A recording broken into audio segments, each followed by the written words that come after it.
नमस्कार प्रणाम दोस्तों, मैं बता देना चाहता हूँ कि हिरान स्टार कहे जाने वाले टुनटुन लाल यादव जी का आज एक वीडियो वायरल हो रहा है, जिसमें उन्होंने एक डॉगी का बर्थडे विश किए हैं और साथ ही साथ यही न्यूज मिल रहा है कि 300 रुपया लेकर के बर्थडे विश कर रहे हैं। तो दोस्तों मैं बता देना चाहता हूँ कि सबसे पहले मेरे भाई जितने भी मेरे चैनल पर हैं तो मेरे चैनल को लाइक सब्सक्राइब बेल आइकन दबा दे।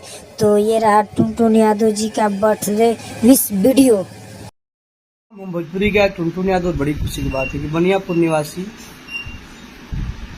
पिंपल बाबा के पालतू कुत्ता चीनी जी के जन्मदिन। लव यू, हैप्पी बर्थडे चीनी जी, आप हजारों साल।